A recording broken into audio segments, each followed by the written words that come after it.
Fala pessoal, tudo bem? Eu aqui de novo, hoje para falar com vocês sobre movimento uniformemente variado, que a gente abrevia pelas letras MUV, MOVE. Muito bem, o próprio nome está dizendo, né? Movimento uniformemente variado, diferente daquela matéria anterior que a gente estudou, movimento uniforme. Qual é a diferença entre o MU, movimento uniforme, e MUV, movimento uniformemente variado? O movimento uniforme, olha a palavra uniforme, refere-se à velocidade. Então, o que vai diferenciar um movimento do outro é, basicamente, a princípio, é a velocidade. Movimento uniforme. A velocidade é uniforme, a velocidade é constante, a velocidade não muda. No movimento uniformemente variado, a velocidade começa a variar agora, aumentando ou diminuindo. E quando a velocidade começa a variar, surge uma grandeza chamada aceleração, que já foi um estudo de uma aula anterior nossa, lembra? A aceleração é a rapidez com que a velocidade se desenvolve ao longo do tempo, né? Muito bem, então se eu estou conduzindo um carro, dirigindo um carro, e eu aperto aquele pedalzinho com o pé direito, chamado acelerador, quando eu estou apertando ele, o que a velocidade faz? Varia. Ela está aumentando, significa que estou acelerando. Agora, se eu começar a soltar aquele pedal, a velocidade diminui, significa que eu estou desacelerando. Então, pessoal, movimento uniformemente variado, é a velocidade quem vai variar, fazendo surgir a aceleração, que será sempre o quê? Uniforme. Então, quem não muda aqui é a aceleração. Ela surge, sim, a partir da variação da velocidade, né? Surge e será constante, tá? Basicamente é isso que acontece. Bom, agora, logicamente, que nós vamos ter que adequar as equações para trabalhar com esse assunto, movimento uniformemente variado. Então, olha só, a relação espaço-tempo é do segundo grau. É uma equação do segundo grau. Eu poderia te mostrar isso matematicamente, tá? A gente ia colocar aqui um gráfico da velocidade pelo tempo. Quando você tem um gráfico da velocidade pelo tempo, você calcula o ΔS através da área da figura, e a gente ia mudar as letras da matemática para as letras da física e ia chegar na nossa equação. Mas eu não quero ficar me aprofundando com essa parte teórica. Vamos para a parte prática, que é melhor, tá? Então, nossa equação, nossa relação espaço-tempo passa a ser de segundo grau, em função do tempo. O espaço está em função do tempo, tá? O que é S? Espaço final. S0, espaço inicial. V0, velocidade inicial.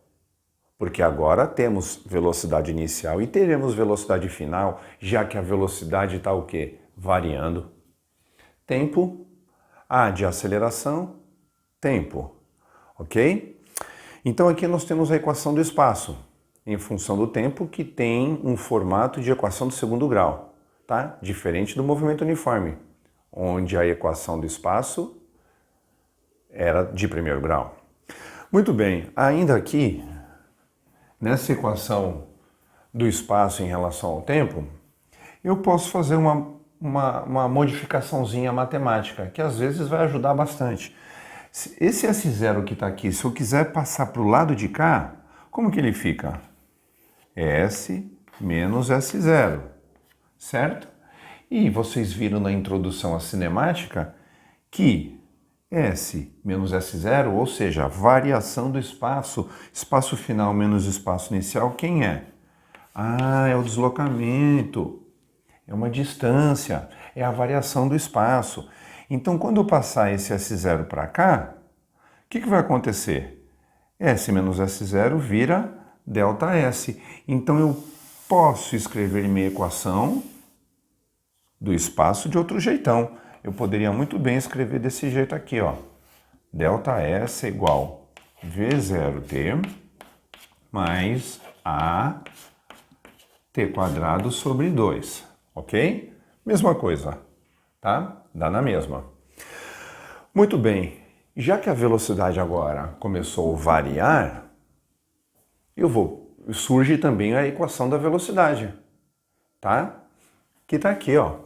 Equação da velocidade que está em função do tempo. Então, olha só, velocidade final é igual a velocidade inicial, a aceleração vezes tempo, ok? Então, no movimento uniformemente variado, nós temos a equação do espaço, temos a equação da velocidade. Lembrando que a equação da velocidade sai de onde? Ah, daquela equação da aceleração, lembra? A aceleração é ΔV sobre ΔT. É a mesma coisa, então, essa com essa? É a mesma coisa, em formatos diferentes, tá? Mas você pode usar tanto uma como a outra para determinar alguma incógnita, beleza? Bom, e aí, Torricelli, quando ia resolver alguns problemas, ele encontrava algumas dificuldades porque ele ficava com duas incógnitas. De repente ele tinha que descobrir a aceleração, mas não tinha o tempo. E você sabe que quando você tem duas incógnitas, para conseguir resolver isso, você precisa de duas equações que viram um sistema linear, né? E foi o que ele fez. Ele pegou as equações nossas aqui do M e o V, isolou o tempo e substituiu na outra. Ou seja, ele usou um sisteminha pelo método da substituição, fazendo sumir o tempo da equação. E aí a gente ficou com uma equação prontinha para utilizar quando o tempo não for fornecido, chamada equação de Torricelli, tá? V² igual V0² mais 2 vezes A vezes ΔS. Você já sabe quem é quem? Velocidade final, velocidade inicial, aceleração, deslocamento, distância, tá? Bom, lá no comecinho da matéria a gente estudou que velocidade média calcula-se com ΔS por ΔT. Agora que a gente começa a estudar a velocidade variando, como que eu posso achar a média, a velocidade média? Através de uma média aritmética simples, do mesmo jeito que você faz com a sua nota. Caso você faça 2 provas no mês, como que você vai tirar a tua prova? Soma o valor das duas e divide por 2. Média aritmética simples. Então nós temos duas maneiras de determinar velocidade média. Bom, se isso é velocidade média e isso também, se eu igualar Vm com Vm, eu posso muito bem também igualar essas duas partes. Foi o que eu fiz aqui. Igualei essa com essa. Daquele jeitão, já que velocidade média é a mesma coisa que velocidade média. Então igualamos. Pessoal, então resumidamente, aqui no movimento uniformemente variado, você tem basicamente 3 equações para trabalhar. A equação do espaço, vou destacar aqui para você. Olha só. Equação do espaço. Você tem a equação da velocidade.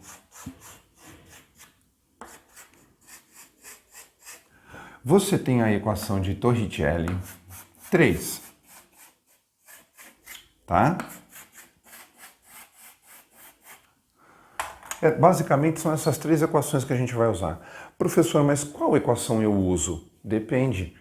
Então, quando você vai lendo o exercício, vai interpretando, pegando todos os dados do exercício e deixando no cantinho. E depois você vai olhar tudo que ele deu, olha o que ele pede e veja em qual equação se encaixa melhor. É assim que a gente tem que trabalhar, tá? Eventualmente, você também pode usar essa igualdade no movimento uniformemente variado, tá? Muito bem. É isso aí, pessoal. Na próxima aula eu vou falar dos gráficos, propriedades gráficas dentro do movimento uniformemente variado, tá? E fica comigo, me acompanha, vem comigo porque eu vou fazer os exercícios de fixação sobre esse assunto que eu estou passando para vocês agora, tá? Acompanhe no link. Tudo bem? Valeu, pessoal!